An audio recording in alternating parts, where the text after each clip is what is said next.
ተተፋበት። ኢሳይያስ 53 ሙሉን ስታነቡት የኢየሱስ ክርስቶስን ሕማማት ነው የሚያወራው። በዛ ከተያዘበት ቀን ጀምሮ እስከ ስቅለቱ ድረስ ያለውን ሕማም ነው የሚያወራው። ያንን ሁሉ ጸጥ ብሎ ጠጣ፣ ለኛ ሲል መከራውን ኤቭሪቲንግ ተቀበለ።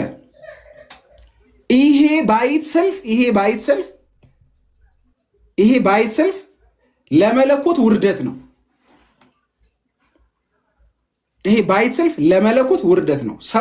ሰው መሆኑ ሳያንስ የሚመታ አምላክ፣ የሚሰቃይ አምላክ፣ የሚታመም አምላክ፣ የሚጨነቅ አምላክ፣ የሚያነባ አምላክ ሆነ ለኛ ብሎ ዛስት። ይሄንን በጣም ግሬትፉል የመሆንበት ነገር ነው ባይዘው ይሄ ነገር ማለት ነው። ግን እዚህ ጋር ስንመጣ ሁለቱን ባህሪዎች በደንብ ክሊርሊ እናስቀምጣለን ማለት ነው። እግዚአብሔር ታመመልኝ በስጋ፣ እግዚአብሔር ታመመልኝ፣ እግዚአብሔር ተሰቃየልኝ፣ እግዚአብሔር አነባልኝ፣ እግዚአብሔር ተጨነቀልኝ። ዩሲ ይሄ የሆነው ግን በማን በኩል ነው? ገንዘብ ባደረገው በስጋው በኩል ነው ይሄ ሁሉ የሆነው። ለዛ ነው አምላክ በስጋ እንላለን። አያችሁ፣ እኛ በዲስቲንክሽን እናስቀምጠዋለን።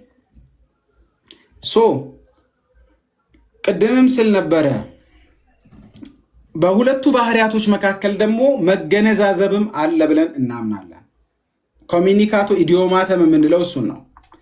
ኮሚኒካቶ ኢዲዮማተም ማለት ሁለቱ አትሪቢዩቶች አንደኛውን ገንዘብ አድርገዋል። የመለኮት ባህሪ አንድ እኔነት ስላለ ከአንድ ሃይፖስተሲስ የተነሳ የሰውነትን ባህሪ ገንዘብ አድርጓል። መለኮት አይራብም። መራብ የሰውነት ባህሪ ነው። መለኮት ግን ከአንዱ ከመለኮታዊ እኔነት የተነሳ የሰውን ባህሪ ገንዘብ አድርጎ አምላክ በስጋ ተራበ እንላለን። መነጣጠል ስለሌለ ማለት ነው። እነዛን አራት መጠበቂያዎች በያዘ መልኩ አራቱ መጠበቂያዎች ባይዘወይ አለመለያየትና አለመነጣጠልን ብቻ አይደለም። ባይዘወይ ንስጥሮሳዊን ትምህርት ብቻ አይደለም። ባይዘወይ ዲፌንድ የሚያደርጉት አራቱ መጠበቂያዎች ሁለቱ ንስጥሮሳዊ እሳቤን ነው፣ ሁለቱ ደግሞ አውጣኪያዊ እሳቤን ነው። አለመዋዋጥና አለመጠፋፋትን ማለት ነው። ዊዛውት ኮንፊውዥን እና ደግሞ ዊዛውት ሴፓሬሽን ዊዛውት ዲቪዥን እያለን የምናነሳቸው አራቱን መጠበቂያዎች ሁለቱ መዋዋጥን እና መጠፋፋትን አውጣኪያዊ የሆነውን ትምህርት ለመምታት ነው። ሁለቱ ደግሞ መጠበቂያዎች ንስጥሮሳዊ የሆነውን መነጣጠልን፣ መለያየትን ዲፌንድ ለማድረግ ነው ማለት ነው። መለኮታዊ ክብሩን አጥቷል ኢየሱስ ክርስቶስ ኢንካርኔት ሲያደርግ። ይህንን መልሶ ያገኘው ድህረ ትንሣኤ ነው። አሁን ኢየሱስ ክርስቶስ ቀድሞ እዚህ ባለው ክብር አይደለም ያለው። ይሄ እኮ ምንም ግልጽ ነገር ነው። በምድር ላይ ያለ መለኮታዊ ክብሩን አጥቷል። ታዲያ መለኮታዊ ክብር ቢኖረው አንተ ትቀርበዋለን? እሳት እኮ ነው። መለኮታዊ ባህሪውን ትቶታል በገዛ እጁ። ማንም ወስዶበት አይደለም። አሁንም ደጋግሜ ልበል፣ ማንም ወስዶበት ማንም ቀምቶታል። እኛ እንደዚህ ነው ክርስቶሎጂን የምንረዳው። ባይዘ ዶንጌ ሰርፕራይዝ። እናንተ ራሳችሁ አምላክ እንዴት ሊዋረድ ሊተፋበት ይችላል? ይህን አይከን ቻሌንጅ ዩ ባክ ማለት ነው። አሁን መሞገት የምትችሉ ሰዎችን አስገባለሁ። ልጠይቁ ብቻ ሳይሆን ልትጠየቁም ነው የምትገቡት ማለት ነው። በእኔ በኩል ይሄንን ክላሪቲ አንስቻለሁ። ሁለት ነገሮች ለምሳሌ አይ ቲንክ ቪዲዮ ያያችሁት ሁለት ነገር ነው። አንደኛው ያያችሁት ቪዲዮ ከኔቸር አንጻር ከኔቸር ዲስቲንክሽን አንጻር የመጀመሪያው አምልኮን በመቀበል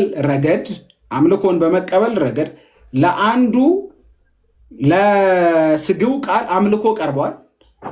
አምልኮን ግን ስግው ቃል ወይም ሰውነቱ የተቀበለው ወይም የሰውነት ባህሪው የተቀበለው ሰውነት ባይ ኢትሰልፍ ወይም የሰው ምንነት ወይም የሂውመን ግብረ ባህሪ አይደለም ብያለሁ። አምልኮ መቀበል የሰው ግብረ ባህሪ አይደለም። ገንዘቡ ያደረገው ሰው አምልኮን የተቀበለው በመለኮታዊ ባህሪው አማካኝነት ነው ብያለሁ። በቀጥታ ያያችሁት ቪዲዮ ላይ ያ ሕፃን አምልኮ ተቀብሏል። ከድንግል የተወለደው ሕፃን አምልኮ ተቀብሏል። አምልኮ የተቀበለው ግን ከመለኮታዊ ባህሪው የተነሳ ነው። ስለዚህ ለአንዱ ለክርስቶስ ነው የምንሰግደው፣ ለአንዱ ለክርስቶስ ነው አምልኮ የምናቀርበው። ግን ደግሞ ፖስት ኢንካርኔሽን አሁን እያወራን ያለ ነው ድህረ ስጋዌ ነው፣ ድህረ ትስብእት ነው።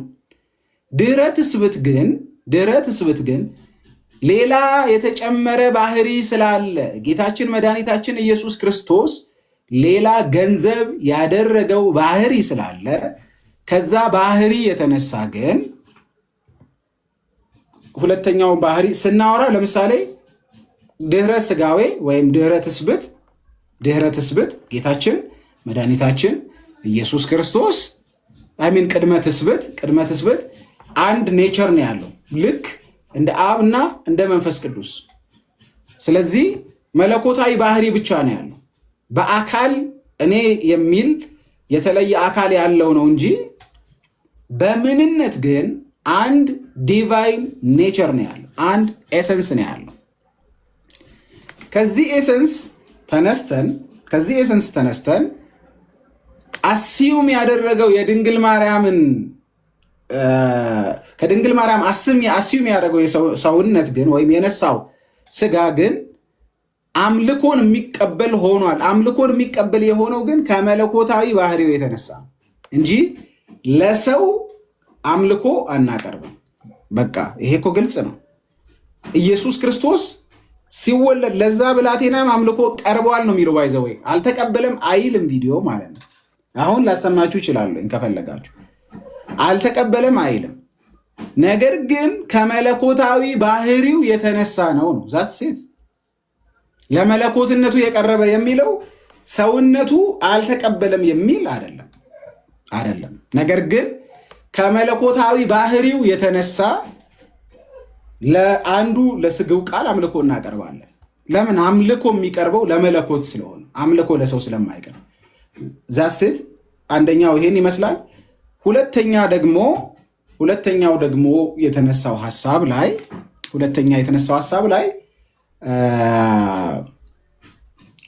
ምንድን ነበር? አሁን ቅድም ሳወራበት የነበረው ኦኬ፣ ክብሩን ስለመተው ማለት ነው።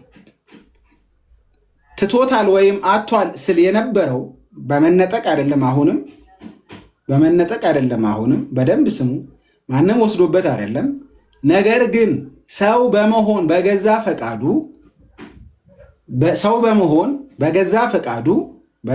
ፈቃዱ በደንብ ስሙኝ። ሰው በመሆን በገዛ ፈቃዱ ኢየሱስ ክርስቶስ መለኮታዊ ክብሩን ትቷል። በገዛ ፈቃዱ መለኮታዊ ክብሩን ትቶልናል። ይሄንን እኔ አይደለሁም፣ ሐዋርያው ጳውሎስ ነው የሚለው።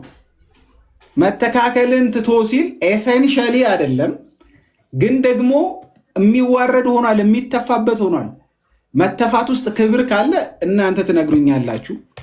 መከራ መቀበል ውስጥ ለመለኮት ነው ደግሞ እያወራ ያለሁት። እንኳን ለመለኮት ለሰው ውርደት ነው ኢየሱስ የሆናቸው ነገሮች። ባይዘ እርቃን መሰቀል፣ እርቃን መንጠልጠል እንኳን ለመለኮት ለሰው ክብር ማጣት ነው። አንደኛ ይሄንን ራሱ ባህሪ ገንዘብ ሲያደርግ ሰው ሲሆን ለእግዚአብሔር ውርደት ነው። ለእግዚአብሔር ሰው መሆን ራሱ ውርደት ነው። ባይዘ ሚዩት አርጋ እድል ስሰጥ ትጠይቃለህ፣ ከዛ ትጠየቃላችሁ ብያለሁ። ዩሲ መለኮታዊ ክብሩን መለኮትነቱን አይደለም ስትሰሙ በደንብ ስሙ። መለኮትነት የሚተው የሚጣል የሚወለቅ አይደለም። መለኮታዊ ክብሩን ግን ትቶልናል፣ ምንም ጥያቄ የለውም እንጂ አትቀርበውም። ብራዘር ትቀልዳል። የዘላለምን አምላክ ልታሰቃየው፣ የዘላለም አምላክን ልትገርፈው፣ የዘላለም አምላክን መከራ የሚቀበል ልታደርገው ምን ትቀልዳል? በፍጹም። ይሄ እኮ እኛ ቴንኪዩ የምንልበት ትምህርታችን ነው። ይዘው እግዚአብሔርን እኔ አሁን እግዚአብሔርን ፕሬዝ የማረግበት አዶር የማረግበት ምክንያት ነው ኢየሱስ ክርስቶስን መከራ የሚቀበልልኝ ስለሆነ ማለት ነው። ስለዚህ በዚህ ጉዳይ ላይ ጥያቄ ካላችሁ መጠየቅ ትችላላችሁ። ከመለስኩላችሁ በኋላ ግን ክሊር ካረኩ በኋላ ቻሌንጅ ማድረግ የምፈልጉ ከሆነ ያው ቻሌንጅ ባክ ትደረጋላችሁ ማለት ነው። ለምን ይሄ የማምንበት በጣም የታመነ ትምህርት ስለሆነ ማለት ነው። ፕራውድሊ የማምነው ትምህርት ስለሆነ ማለት ነው። ትንሿ ማይክ ከፍተሻል። ከአንቺን ጀምር። እሺ ቆይ ከአንቺ ከመጀመሪያ በፊት ከሀኒሾ ልጀምር። ሀኒሾ ቢያንስ ፕሮቴስታንት ስለሆነች እና ቅድምም ስጠይቀኝ ስለነበር ሀኒሾ እሺ ሰላም ጥያቄ የነበረን አምላክነቱን ትቶ የሚል ነገር ሰምቻለሁ መሰለኝ። አይ ቲንክ ኢዮብ ያሰማል። አምላክነቱን ትቶ ክፈተው። ኢዮብ ካለ ኢዮብ ክፈተው። ያሰማኸኝ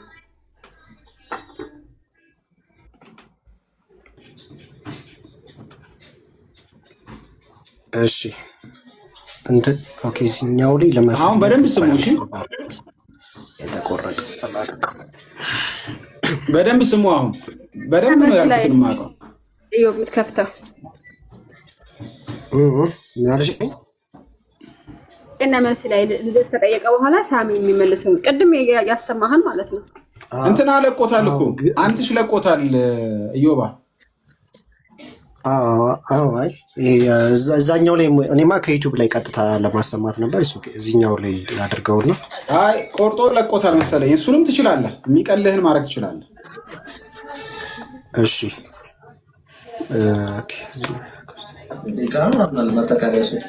ስለዚህ ለመለኮት ስልጣን ተሰጥቶ ስልጣን የለውም ነበረ። የእናንተ መለኮት ማለት ነው። አይገረስ ተወልን ለአንተ ሲባል ስልጣን ስሙ በደንብ ኦኬ።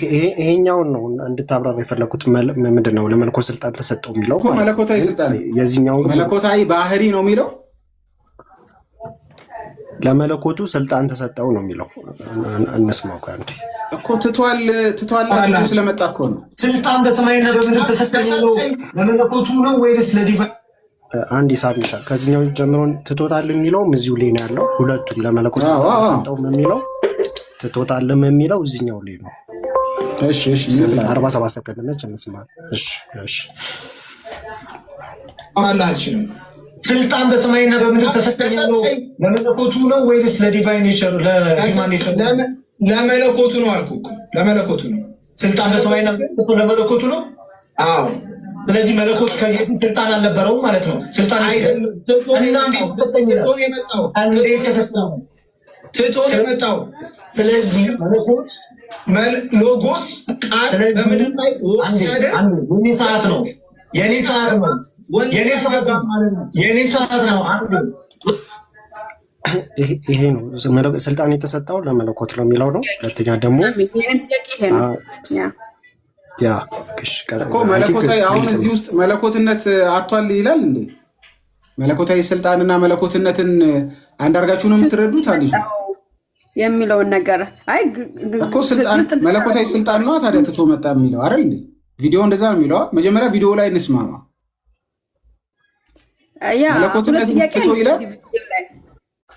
እዩ በከፈተ ቪዲዮ ላይ ሁለት ጥያቄ ነው ያለኝ። እንደገና ክፈተውና ሶሪ እዮባ ላስቸግረ አይ በመጀመሪያ ሀኒሾ ስትሰሚ ማለት ነው መለኮትነትን ነው ያልሽው አይደል? መለኮትነትን ነው የሚለው መለኮታዊ ስልጣን ነው የሚለው ምንም ኮንሴፕቹዋሊ በጣም ስለሚለያይ ነው።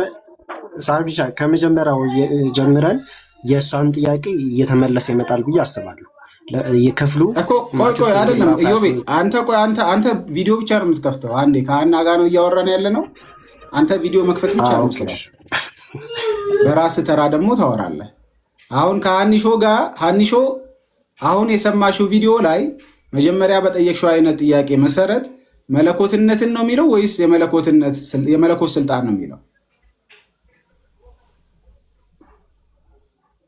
አሁን የሰማሁት የመለኮት ስልጣን ነው። ምን የሰማሁት ግን ይደገም አንዴ በድምጽ። እሺ ድገመው። እሺ ዳጸ ልሳን ምናምን የምትሉ ሰዎች ዳጸ ልሳን አይደለም። አሁንም በጠይቁ የምመልሰውን ነገር ነው ባይዘው ያወራሁት እና እስታበር ነው እኛ አይደለም። እኔ ለምሳሌ መቼለታ በዳጸ ልሳን የሴፓሬሽን የምትል ቃል ተጠቅሜ ያለው ብዬ ነግሬያችሁ ነበር የዛሬ ዓመት የሰራሁት ቪዲዮ ላይ። አሁን እሱ ዳጸ ልሳን ነው የማላምንበት ነው። በዲቫይን ፐርሰን መካከል በስሪ ዲቫይን ፐርሰን መካከል መነጣጠል አለ ብዬ አላምንም። እዛ ውስጥ በዳጸ ልሳን ተናግሬያለሁ ብዬ ነግሬያቸዋለሁ። አሁን ግን እማምንበት ነገር ነው። በዳጸ ልሳን ቢሆን ያን ያህል አይከብደኝም እና ዳጸ ልሳን አይደለም እማምንበት ነገር ነው። በደንብ ስሙ እሺ። ከዩቲዩብ ነው አንቺ ከዩቲዩብ ላይ ደስ ካለ ከተመቸ እሺ። የእኔ ሰዓት አውጣና ብብልኝ በክርስቶስ አውጣና አንብበው። ፉሊሽነቱ መሆን አለመሆኑ ስታነበው አውጣና አንብበው። ምን ለማንበብ ተራ እግዚአብሔር ቃልም አቴስ ላይ ያለው ምን ብዬ ለጻኑ ሰገዱለት ያልከውን አውጣና አንብበው። ኦኬ እሺ፣ ይሄኛው ሰገዱለት ነው። አይ ቲንክ ደቂቃው እዚህኛው ችግር ከዚህ ነው። ስልጣን በሰማይና በምድር ተሰጠኝ ነው። ለመለኮቱ ነው ወይስ ለዲቫይን ኔቸር ለሂውማን ኔቸር? ለመለኮቱ ነው አልኩ። ለመለኮቱ ነው ስልጣን በሰማይና በምድር ለመለኮቱ ነው። አዎ። ስለዚህ መለኮት ከዚህ ስልጣን አልነበረውም ማለት ነው። ስልጣን አይደለም። እና የመጣው ስለዚህ መለኮት ሎጎስ ቃል በምድር ላይ ሰዓት ነው። የኔ ሰዓት ማለት ነው። እንትን ነው የሚሆነው፣ መረባብሽ ነው። ዞሮ ትቶት ነው የመጣው ይላል።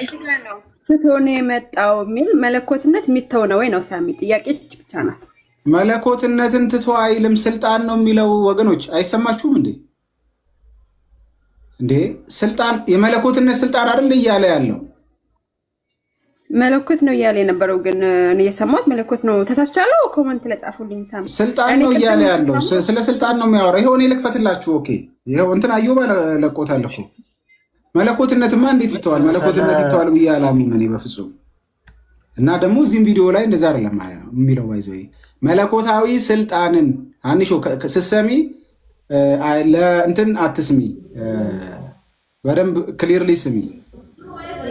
ለአንቺ ስለሆነ የማስረዳትም እንትን ያለኝ ማለት ነው። ከዛ ላሰማችሁ በክርስቶስ ኢየሱስ የነበረው አስተሳሰብ በእናንተም ዘንድ ይሁን። እሱ በባህሪው አማርያም ማለት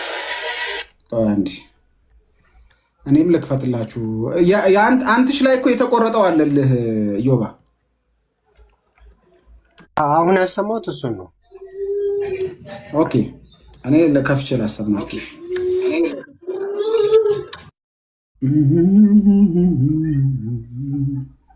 ኦንቶሎጂካል ኬኖሲስ ደግሞ እሱ ላይ ምን አልከኝ? ድገመው። ኦኬ ድገመው። እሺ እኔም እያወጣሁት ነው። ድገመው። ኦኬ ስራ እየሰራሽ ከሆነ የምትሰሚ ከሆነ አንሾ ለመጨረሻ ጊዜ አንዴ ትኩረትሽን እዚህ ጋር አድርጊውና ስሚ። እሺ ስልጣን በሰማይና በምድር ተሰጠኝ ነው። ለመለኮቱ ነው ወይስ ለዲቫይን ኔቸር? አንዴ ያዘው። ለመለኮቱ ነው። ኦኬ እሺ። ጥያቄው ሲጀምር ስለምንድን ነው የሚጀምረው? ስለ ስልጣን ነው ወይስ አይደለም? ማቴዎስ 28:18 ላይ ነው ጥያቄው እኮ። ስለ ስልጣን ነው ወይስ አይደለም? ስለ ስልጣን ነው። ስልጣን በሰማይና በምድር ተሰጠኝ የሚለው ነው ጥያቄው። አዎ፣ ስለዚህ ስለ ስልጣን ነው ማለት ነው። ይሄ ስልጣን ለዲቫይን ኔቸሩ ነው ለሂውማን ኔቸሩ ነው ብሎ ጠየቀ ማለት ነው አይደለ? ሰው መልሱ ማለት ነው። እሺ ቀጥል። ስልጣን በሰማይና በምድር ተሰጠኝ ነው። ለመለኮቱ ነው ወይስ ለዲቫይን ኔቸሩ? ለመለኮቱ ነው። ለመለኮቱ ነው አልኩ። ለመለኮቱ ምኑ ስልጣን በሰማይና በምድር ለመለኮቱ ነው። አዎ። ስለዚህ መለኮት ከዚህ በፊት ስልጣን አልነበረውም ማለት ነው። ስልጣን አሁንም የጠየቀን መለኮት ከዚህ በፊት ስልጣን አልነበረውም ብሎ አሁንም ስለ ስልጣን ነው እየጠየቀ ያለው። እንደዚህ ፖዝ እያደረግን እናወራው ብዬ ነው። እሺ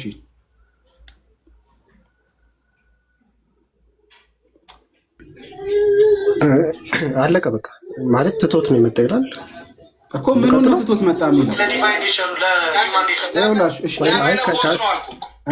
እኔ ላሰማችሁ ፖዝ እያደረኩ ኦኬ እኔ ፖዝ እያደረኩ ላሰማችሁ መጀመሪያ ጥያቄውን ሲጠይቅ ማቴዎስ ላይ ሄዶ ስልጣን በሰማይና በምድር ተሰጠኝ ይላል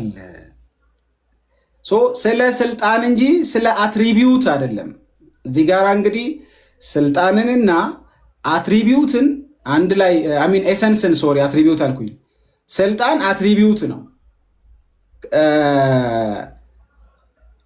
መለኮትነት ደግሞ ባህሪ ነው ኤሰንስ ነው ስለ ኤሰንስ ነው ወይስ ስለ ስልጣን ነው የሚያወራው የሚለውን በደንብ ስሙ ስልጣን ተሰጠኝ የሚለው ለመለኮት ነው ለሰው ነው ብሎ ከባህሪ አንፃር እየጠየቀ ነው ያለው ያንን የሚለውማ ኦሬዲ እኮ መለኮትም ሰውም የሆነው ነው ከመለኮት አንፃር ነው የሚለው መለኮቱ እዛ ጋራ ባይኖር ኢየሱስ ጋራ ከመለኮት አንፃር ነው የተነገረው ላለው እንዴ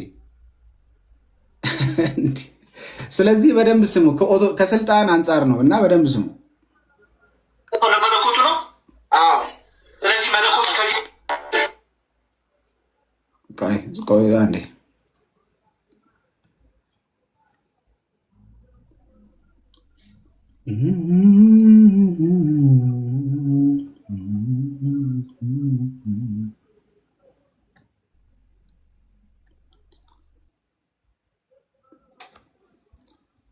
ስቶሪ ላይ ስለሆነ በጣም አስቸጋሪ ነው ፖስት አላደረገውም እና ሰማለሁኝ አልተቆራረጠም እናንተ ጋር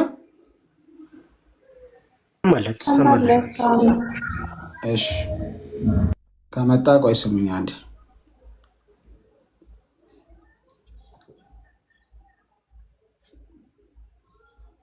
እሺ አንተ ራስህ ክፈተው ግን አንዴ ፖዝ ያረክ ከፈተው ክሊር ላርግላችሁ ከመክፈቱን በፊት መለኮታዊ ስልጣኑን ጌታችን መድኃኒታችን ኢየሱስ ክርስቶስ በገዛ ፈቃዱ ትቶ መጥቷል ብዬ ነው ማምነው በምድር ላይ መለኮታዊ ስልጣኑን ቢጠቀም አመድ ነው የምንሆነው የነበረው መዳን የሚባል ነገር የለም ራሱን ባዶ አድርጓል ሲል ኦንቶሎጂካሊ ሳይሆን ከስልጣን አንፃር አሁንም ከመለኮታዊ ስልጣን አንፃር የሚገረፍ ሆኗል የሚታመም ሆኗል የሚሰቃይ ሆኗል ይሄንን አምናለው እዚህ ጋርም እየተናገርኩ ያለሁት ይሄንን ነው አሁን የምሰሙትም ስትሰሙ መጀመሪያ ልደት የጠየቀኝ ምንድነው ስልጣን በሰማይና በምድር ተሰጠኝ ያለው ከመለኮት አንፃር የተነገረ ነው ከሰውነት አንፃር የተነገረ ነው አለ ከመለኮት አንፃር ነው የተነገረው ለምን ትቶ ነው የመጣው ስለዚህ ቀድሞ በአንተ ዘንድ በነበረኝ ክብር አክብረኝ ብሎ ለምን ይጸልያል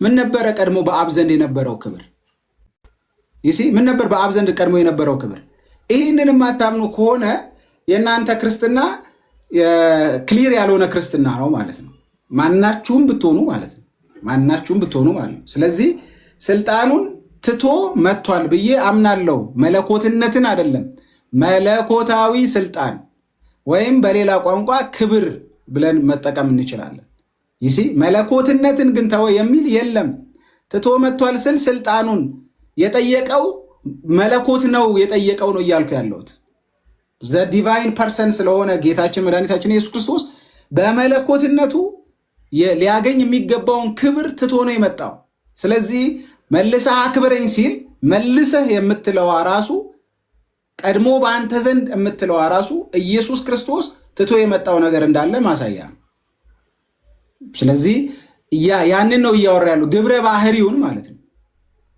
ስልጣን ማለት ግብረ ባህሪውን ማለት ነው ይሄንን በደንብ ስሙ ይሄንን አንቺ መጀመሪያ ተቀበያለሽ እዚህ ጋር አዲስ የሚሰጠው ስልጣን አለ እንዴ ክርስቶስ ማለት አዲስ አላልኩኝም ትቷል ያልኩሽ ነው እኮ ነው እያልኩ ያለው ጥያቄ ነው ከመለኮት ነው ለተቃለ ጠየቀህን አንተ ደግሞ በመለኮት ብለሃል በመለኮት ሌላ አዲስ ስልጣን ይሰጣል እንዴ አልገባኝም ጥያቄው ይሄ ስልጣኑ ሁሉ በሰማይና በምድር ተሰጠኝ የሚለው ቃል ለመለኮቱ ነው ወይስ ለሰውነቱ ነው አይደል ጥያቄው ለመለኮትነቱ ነው ብያለሁ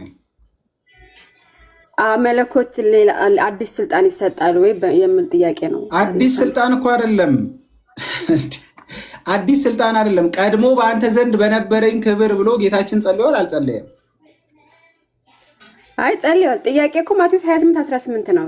አይ ቲንክ የልደተቃል ጥያቄ አይደል እኮ ስልጣንም በሰማይና በምድር ተሰጠኝ። ቆይ ስልጣንም በሰማይና በምድር ተሰጠኝ ስንል ይሄንን ባይዘው አሁን ከኦርቶዶክሳውያኖች ጋር ቢሆን መልሼ ይህንን ያለው በፍጹም ሰውነቱ ብቻ ነው። አሁን ኢዮቤ ስላለ እጠይቃቸዋለሁ ማለት ነው።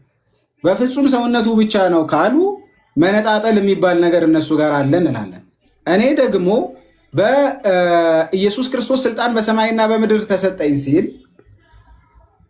ኢንካርኔት ያደረገው ስግው ቃል ነው ይህንን የተናገረው። ምንም ጥያቄ የለውም። አሁንም መገነዛዘብ ብያለው። ኮሚኒካቲዮ ኢዲዮማተም የሚለውን እንትን ማለት አለብን። ግን ዲስቲንክሽኑን ማሳየት ስለምፈልግ የሰውነትንና የመለኮቱን አብሰሊዩት ዲስቲንክሽን አለ ብዬ ስለማምን ማለት ነው።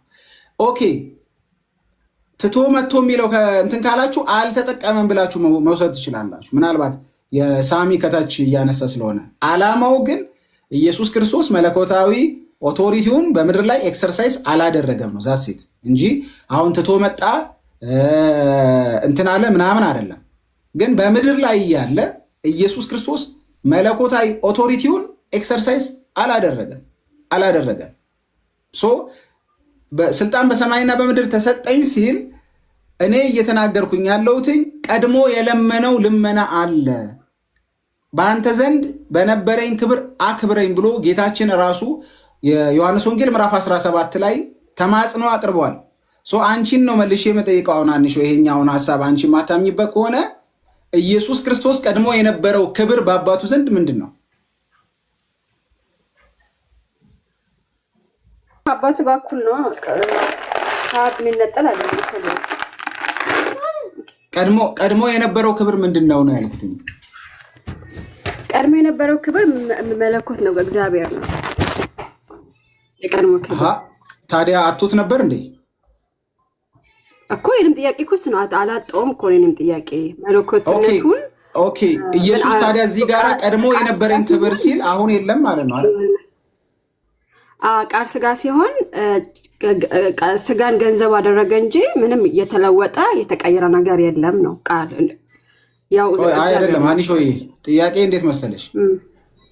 ኢየሱስ ክርስቶስ አባቶይ ቀድሞ በአንተ ዘንድ በነበረኝ ክብር አክብረኝ ሲል አንደኛ ቀድሞ ብሏል፣ ሁለተኛ የነበረኝ የምትል ቃል ተጠቅሟል ስለ ክብሩ ሲናገር።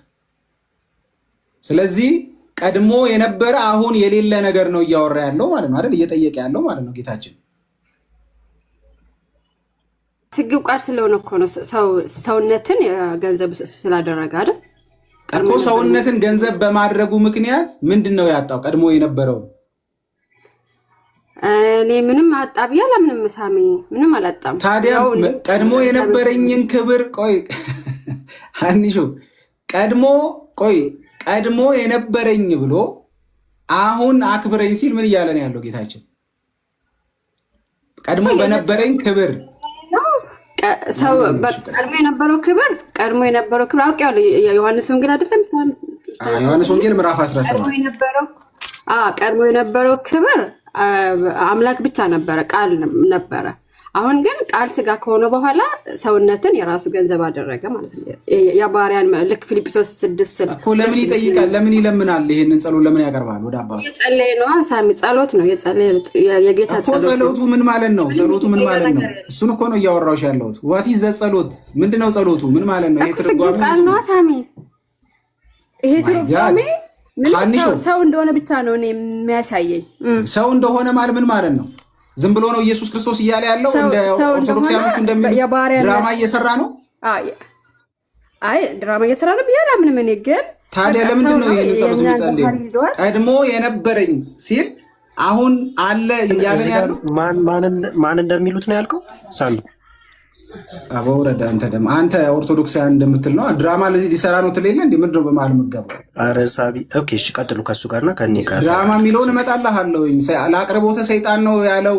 ጌቴሴማኒም ላይ ኢየሱስ ክርስቶስ ይህ ፈቃድ ከኔ ትለፍ ያለው የእኛን እንትን ለማሳየት ነው ምናምናም ብሎ ድራማ አይደል የምታደርጉት? አይ እመጣልሃለሁ አንተ ጋር ከፈለክ፣ ግን አሁን በመሀል አትግባ። ቆይ ሀኒሾ ቆይ ቶኒ ሚውት አድርግ። ስጠኝ እጨርሳለሁ። ሳሚ ከነሱ ጋር ቀጥል። የኔ ጥያቄ ይህች ናት እኮ። ቆይ ሀኒሾ የአንቺንማ የምቀጥለው ይኸው ከአንቺ ጋር እኮ ነው እያወራ ያለው።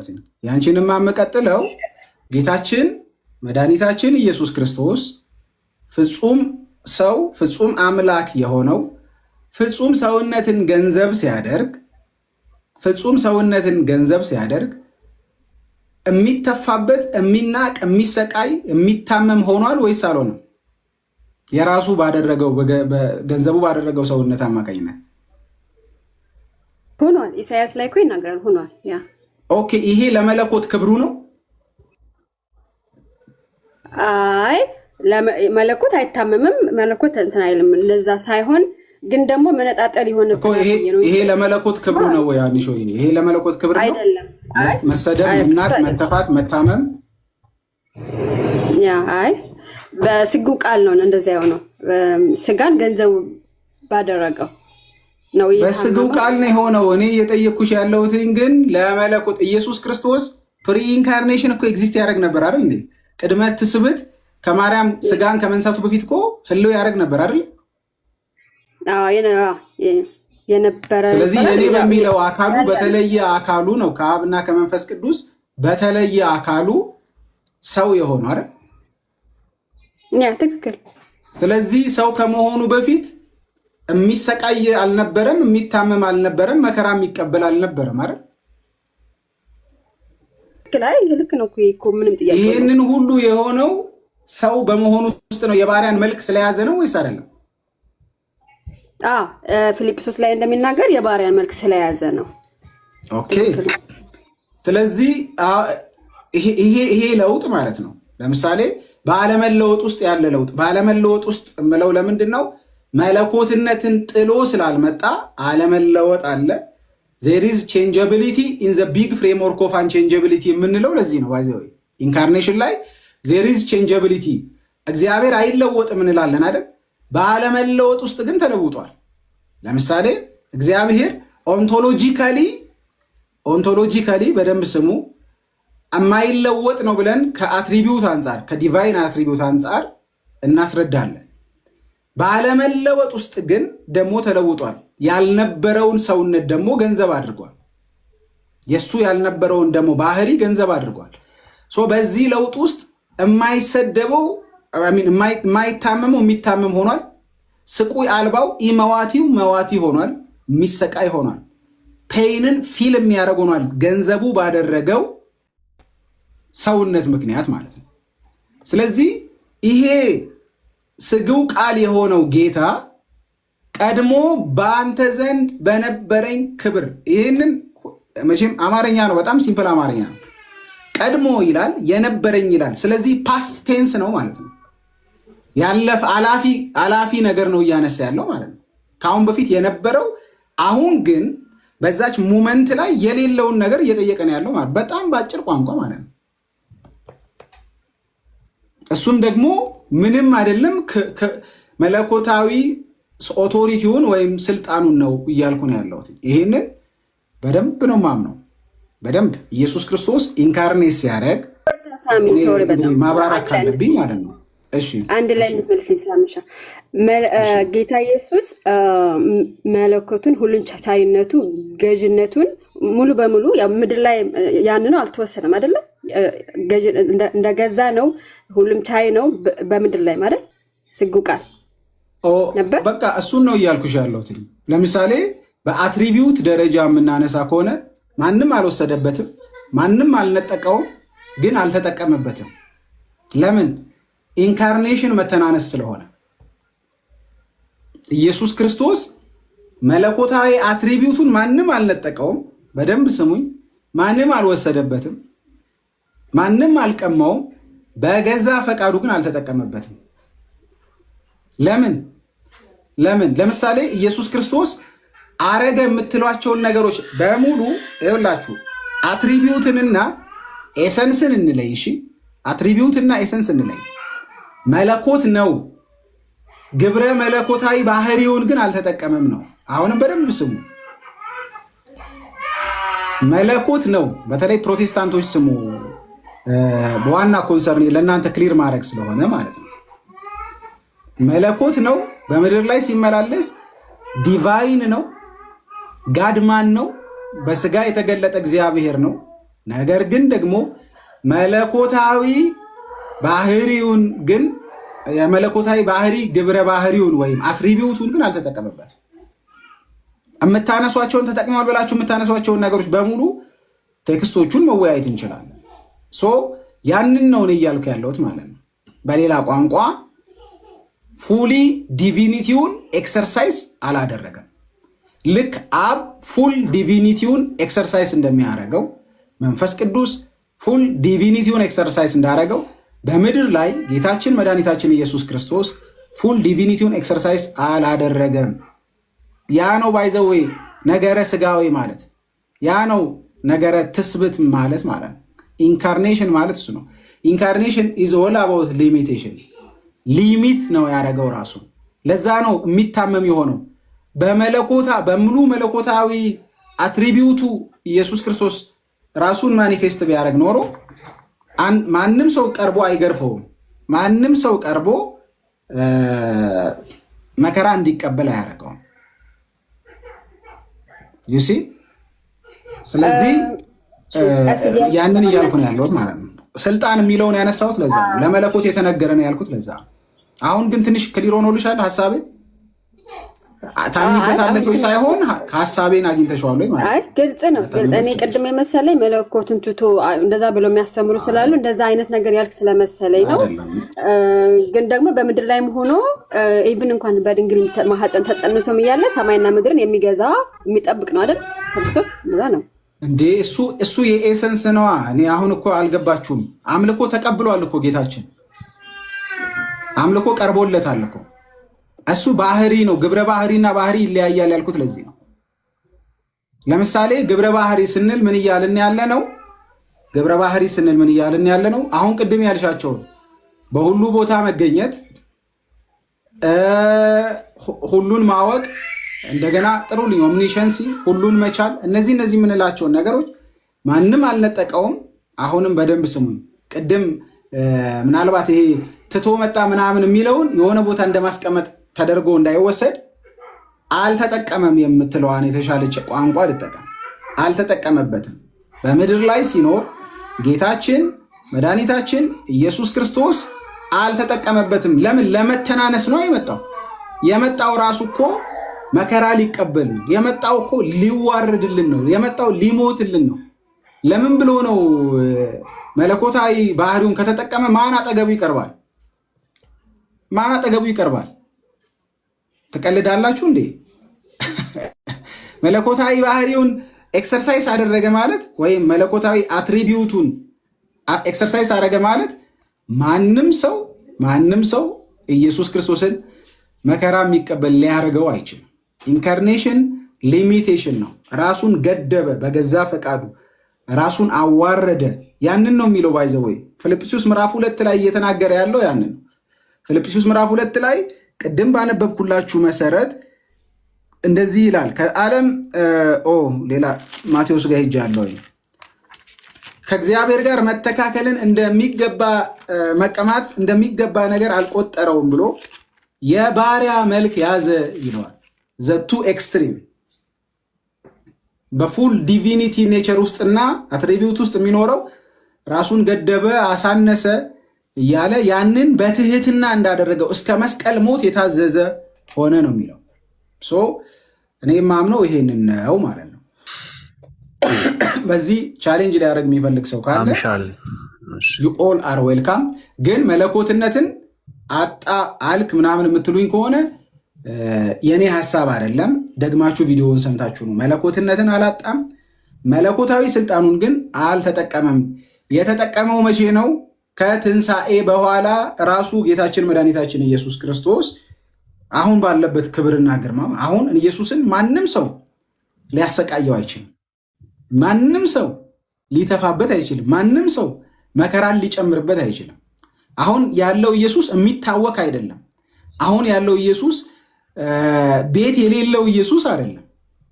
ለቀበሮ ጉድጓድ ለወፎች ጎጆ አላቸው፣ የሰው ልጅ ራሱን የሚያስጠጋበት ግን የለውም ያለው ኢየሱስ አይደለም። አሁን በፉል ዲቫይን አትሪቢዩቱ ነው ያለው። አሁን ዮሐንስ አይቼው በፊቱ እንደሞተ ሰው ሆንኩ ያለው ነው ያለው። ይሄ ደግሞ በገዛ ፈቃዱ ይህንን አድርጎልናል። ለዛ ነው ክብርህን ትተህ ብለን የምናወራው። ለዛ ነው መተው የምንለው። ግን ከንትን ውጭ ማድረግ ሳይሆን አለመጠቀምን ማለት ነው።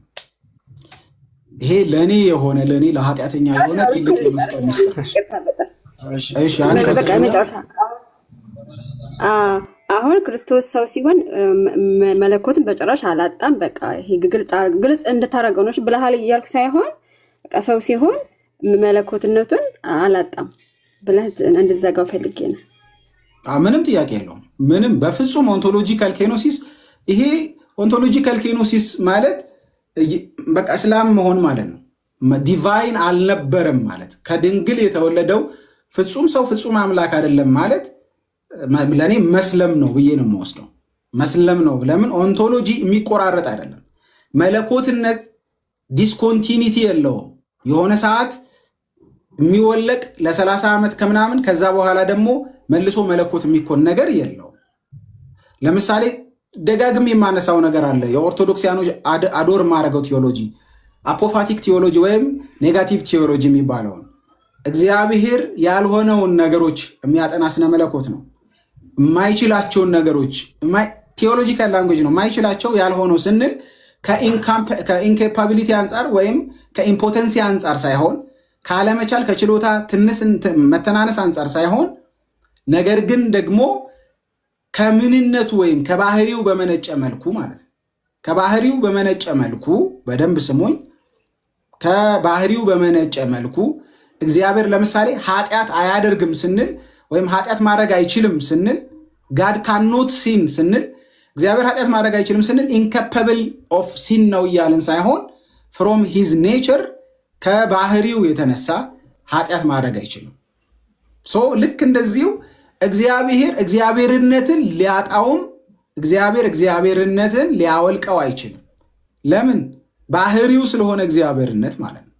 ስለዚህ ዲቫይን ኤሰንስን አጥቷል ሳይሆን ዲቫይን አትሪቢዩቱን ግን አልተጠቀመም ብዬ አምናለሁ። ቀድሞ በአንተ ዘንድ በነበረኝ ክብር አክብረኝ ብሎ ያደረገው ልመና ያንን ነው ብዬ ነው የማምነው ማለት ነው እንጂ ዝም ብሎ ድራማ አይደለም። ኢየሱስ ክርስቶስ በዛ ሞመንት ላይ ያልነበረው ኤክሰርሳይዝ እያደረገ ያልነበረው ነገር አለ። እሱን ደግሞ ለምኗል ወይም ሪኩዌስት አድርጓል ብዬ አምናለሁ። እሺ አንሾ ሌላ ያለሽ ጥያቄ ካለ አንድ የመጨረሻ ልቀበልና ከዛ ወደ ሌሎቹ እንሄዳለን። በቃ ጨርሻለሁ። ትቀጥሉ። እሺ ትንሿ አንዳችሁ ቅደሙ፣ ሶስታችሁ ተነጋገሩና ኦርቶዶክሳውያኖች ከዛ ደግሞ ወደ ፕሮቴስታንቶች ይመጣሉ። አይቅደዮ ወይ ብሩካውና ነው ባላወራል። እሺ ይሄ ከክብሩና ከስልጣኑ ጋር በተያያዘ ድምጽ ይሰማል አይደል? ይሰማል። ብሩኬ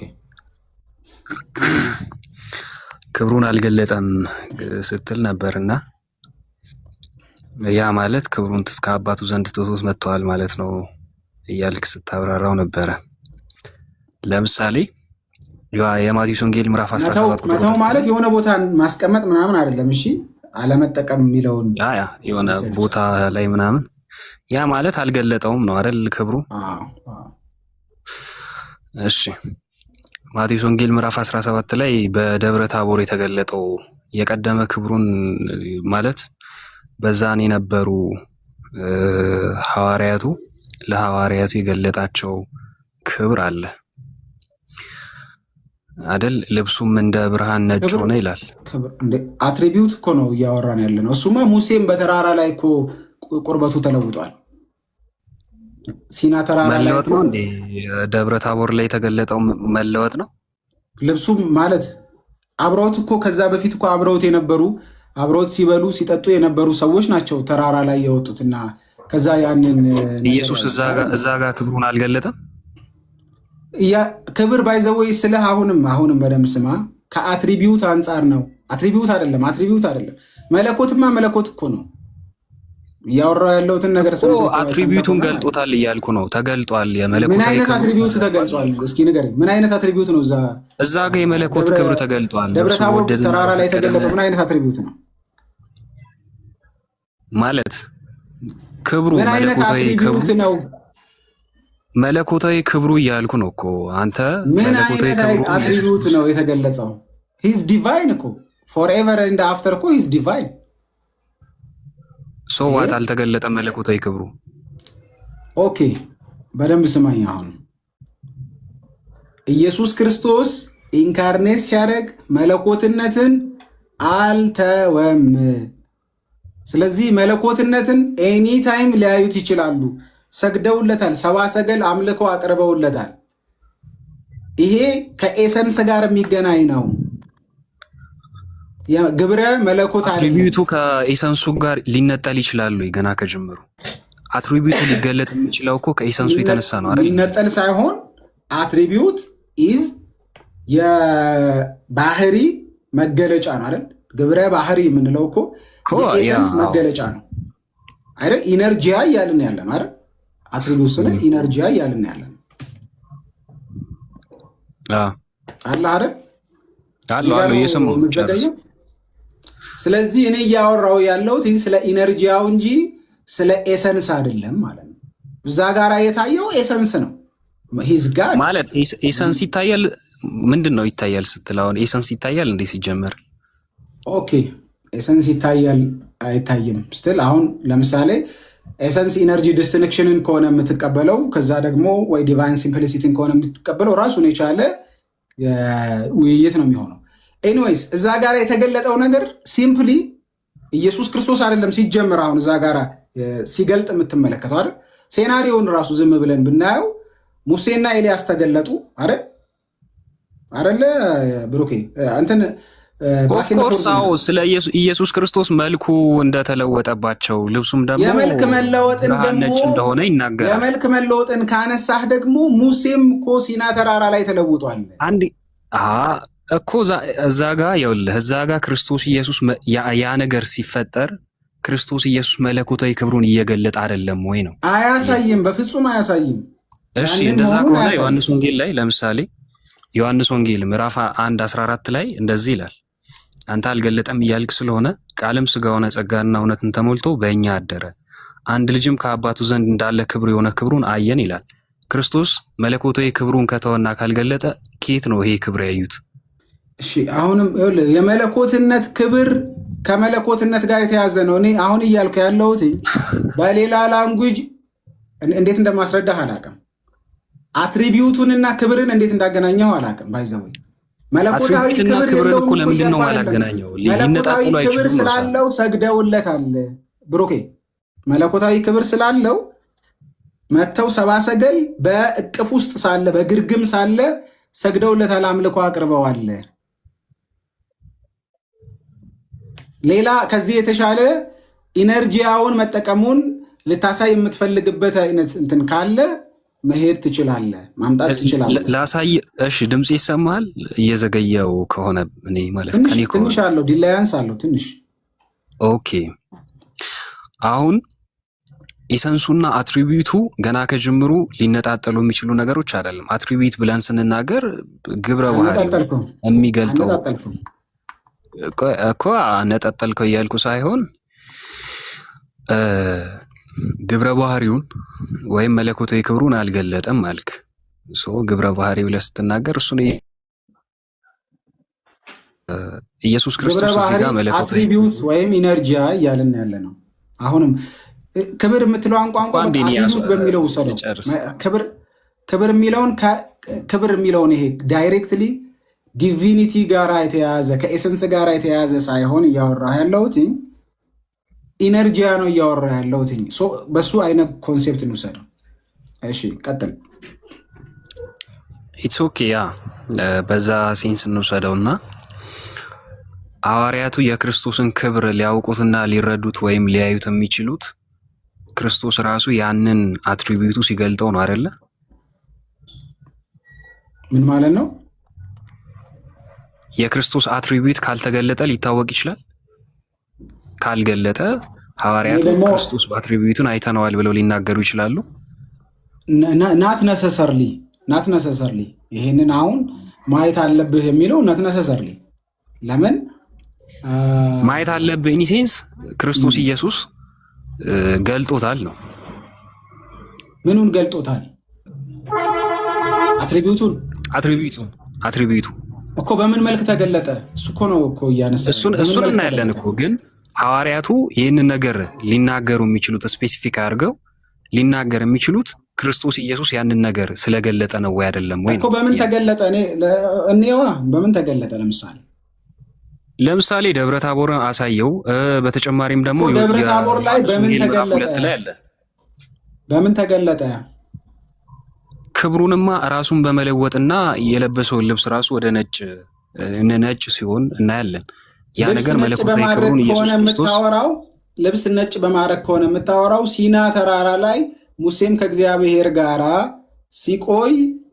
ሲቆይ ያንን አሁን ሙሴ አትሪቢዩት አለው አትልም አይደል? አትሪቢዩት አለው አትልም። ከልብሱ መቀየር ጋና ቁርበቱ ጭምር ተቀይሮ እስራኤላውያን ማየት እስኪሳናቸው ድረስ ደርሰው ነበረ ከሲና ሲወርድ። እሱም ብቻ ነው ወይስ ሌላ የተሻለ ፖይንት አለ? የተሻለ ፖይንትም አለኝ። ዋናው ነገር ምንድነው? ዮሐንስ ወንጌል ምዕራፍ 1:14 ላይ በአባቱ ዘንድ እንዳለው ክብር የሆነውን ክብሩን አየነው ይላል አይደል? ያ ክብር የታየው እንዴት ነው? እኮ በምን አይነት ኢነርጂያ ነው? እኔ አሁን እኮ ጥያቄው እኮ የኔ ነው። እኔ ነኝ እየጠየቅኩ ያለው ያ ክብር እንዴት ታየ እኮ እያልኩ ያለሁት የኔን ሐሳብ ነው። አንተ አሁን እንትን እያልክ ያለው እኔ ክብሩ አልታየም አላልኩኝም። መለኮት ነው። መለኮትነቱን አጥቷል እኮ እያልኩ አይደለም። ከመሆን ኢየሱስ ክርስቶስ በምድር ላይ በተመላለሰበት 33 ዓመት ተኩል ሂዝ ጋድ ማን በስጋ የተገለጠ መለኮት ነው። ስግው ቃል ነው። ነገር ግን የቃልን አትሪቢዩት ግን ፉሊ ኤክሰርሳይዝ አላደረገም። ይሄንን ለማሳየት የታቦርን ተራራ የምታነሳ ከሆነ ታቦር ላይ ግርማውን አይተው ክብሩን አይተው እንደመሰከሩ ያየነውን የቀመስነውን የዳሰስነውን እንመሰክራለን ብሎ ዮሐንስ ራሱ ተናግሯል። ያ መለኮትነቱን በሰማይ ለምሳሌ እሱ ብቻ አይደለም። ዘ ሪቨር ኦፍ ጆርዳን ላይ ብትሄድ የዮርዳኖስ ወንዝ ላይ ሲጠመቅ አብ ራሱ መስክሮለታል። እዛው ጋር ደግሞ አብም እኮ ተገልጧል። የታቦር ተራራ ላይም የምወደው ልጄ እሱ ነው እርሱን ስሙት ብሎ ራሱ እግዚአብሔር አብ ደግሞ ያንን ገልጧል። መለኮታዊ ክብሩን እዛ ጋር የገለጠው አብ እንጂ የገለጠላቸው መለኮትነቱን እነሱማ አልተረዱትም ነበረ። አብ ገለጠላቸው፣ ነገራቸው። የምወደው ልጄ እርሱ ነው እርሱን ስሙት ብሎ በግርማው አብ የኢየሱስ ክርስቶስን ምንነት ገለጠላቸው እንጂ እሱ ኢነርጂያውን አሳይቶ አይደለም። he was just praying። ግን ያንን ጸሎት ሲያደርግ ሙሴና ኤልያስ ተገለጡ። ከዛ አብ ደግሞ ያንን ምስክርነት ሰጠ። ያ ሴናሪዮ የምናየው ወይም የሚያሳየን ያንን ነው እንጂ ኢየሱስ ክርስቶስ ኢነርጂያውን ኤክሰርሳይዝ ሲያደርግ አትመለከትም። ኦኬ ክርስቶስ ኢየሱስ በአጭሩ እዛ ጋ ክብሩን መለኮታዊ ክብሩን አልገለጠም ነው እያልክ ያለው። ግን ሐዋርያቱ ራሱ መለኮታዊ ግብረ ባህሪውን አልገለጠም። የኢየሱስ መለኮታዊ ክብር አልተገለጠም ብለን ስንናገር እኮ ስላውቶ ለምን አልገለጠም ብለን እያወራን አሁን ስታሰለቸኝ የነበረው እኮ ምንድነው? እኔ እኮ ያላልኩን ነገር ነው እንደዚህ አትበለኝ እያልክ ያለው። እኔ አላልኩም እኮ ሲጀመር መለኮቱን አይደለም። አንድን ነገር ራሱ ደጋግመን ስንማውራት እኮ ያሰለቻል አይደል? ይሰማሃል እያልከኝ አንተ 7 ጊዜ እንትን ብትል ትሰለቻል። ልክ እንደዛ እያልኩ ያለሁትኝ መለኮታዊ ግብረ ባህሪውን አልገለጠም እንጂ የክርስቶስ ክብር ወይም መለኮታዊ ክብር አልተገለጠም ታቦር ላይ አላልኩም። ታቦር ላይ የክርስቶስ መለኮታዊ ክብር ተገልጧል። ያ የተገለጠው ግን ኢየሱስ መለኮታዊ ግብረ ባህሪውን ተጠቅሞ ሳይሆን አብ ራሱ በገናና ክብሩ ሰማይን ከፍቶ ስለመሰከረለት ነው። ዛሲት ከዛ ደግሞ ነቢያትና የሕጉ ምሳሌ የሆኑት ሙሴ የሕጉ ምሳሌ ሆኖ ኤልያስ ደግሞ የነቢያት መጽሐፍ ምሳሌ ሆኖ ዊትነስ አድርገዋል። ዛሲት ያንን ነው የሚለው እንጂ ኢየሱስ አትሪቢዩቱን መግለጡን እዛ ክፍል ላይ ምንም የሚያነሳ ነገር የለም። ሙሴና ኤልያስ ሕግና ነቢያትን ወክለው መሰከሩለት። ከሰማይ ደግሞ አባቱ መሰከረለት። በቃ ያንን ነው የምናየው። የልብስ መለወጥን ከሆነ እና የቁርበት መለወጥን ከሆነ የምታነሳው ግን ዘ ሴም ሴናሪዮ ኦከርስ ኢን ዘ ማውንቴን ኦፍ ሳይና ሙሴ ጋር ማለት ነው። እሺ ዕብራውያን ሌላ ሀሳብ ካለ ምናልባት ማምጣት ትችላለን። ዕብራውያን ምዕራፍ 1 ቁጥር 3 ላይ እንደዚህ ይላል። ስለ ስልጣኑን ብያወራ ስለነበረ እርሱም የክብሩ መንጸባረቅና የባህሪው ምሳሌ ሆኖ ሁሉም በስልጣኑ ቃል እየደገፈ ኃጢአታችን በራሱ ካነጻ በኋላ በሰማያት በግርማው ቀኝ ተቀመጠ ይላል አይደለ? ድምጼ እየተሰማ ከሆነ ይሰማል። እሺ ቅድም ምን ስትል ነበረ? ኢየሱስ ክርስቶስ መለኮታዊ ስልጣኑ የአትሪቢዩቱ በምድር ላይ አልተጠቀመም ስትል ነበር አይደል? እስከ መስቀልና ከመስቀል ድህረ ትንሣኤና ክሮስ ላይ ነው። ክሮስ ላይ አቶነመንቱ ራሱን የቻለ የአቶነመንት ስራ ራሱን የቻለ ዲቪኒቲን አኳየር ያደርጋል። ስለዚህ መስቀል ላይና ድህረ ትንሣኤ ላይ እንጂ በኖረበት በ33 ዓመት ተኩል ግን ኢየሱስ ክርስቶስ ራሱን ገድቧል በገዛ ፈቃዱ። አሁንም ደግሞ ለምሳሌ ኃጢአትን ይቅር ማለት መለኮታዊ ስልጣን አይደለም? ኃጢአትን ይቅር አለ የሚለውን ጌታችን መድኃኒታችን ኢየሱስ ክርስቶስ ኃጢአትን አስተሰርየዋል የሚለውን ሐሳብ ምን ብሎ ነው የመለሰላችሁ? ይቅር ማለት መለኮታዊ ስልጣን ነው አይደለም? ኢየሱስ ክርስቶስ ራሱን ከእግዚአብሔር ጋር ያስተካክላል። ምንድን ነው ኃጢአት ተሰርዮልሃል ሲል ከአንዱ ከእግዚአብሔር በቀር ኃጢአትን የሚያስተሰርያለን ሲሉት ጌታችን መድኃኒታችን ኢየሱስ ክርስቶስ ለሰው ልጅም ይህ ስልጣን ተሰጥቶታል ብለዋል። ያ ማለት ነው አሁን መለኮታዊ ስልጣኑ እሱንማ አንተ ትፈተዋለህ እኮ። ኃጢአትን ይቅር ማለት ለምሳሌ ሙታንን ማስነሳት ኃጢአትን ይቅር ማለት መለኮታዊ ስልጣን ነው አይደለም? ይሄንን ሰውም በመለኮታዊ ስልጣን ሊያደርገው ይችላል። ኢየሱስ ክርስቶስ ነቢይም እንደሆነ ኢየሱስ ክርስቶስ ምንድነው ማስረጃ? ከዛ ፍጥረት እስከ ራእይ ብዙ ላነሳልህ ይችላሉ። በነቢያት አገልግሎት ሰው ደርግ እንደሚችል ማስረጃ እኮ ተረጋጋ። ስማ ጠይቀኝም አንተ ታወራለህ እንዴ?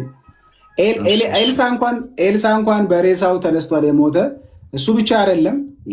ልምጣልህ ሐዋርያቶች ብዙ ታምራት አድርገዋል። ሶሪ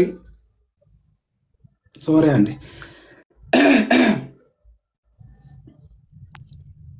ሚሻግል ሌላ እንዳይፈጠር ኃጢአት ይቅር ያለው በማን ነው እያለ ነው።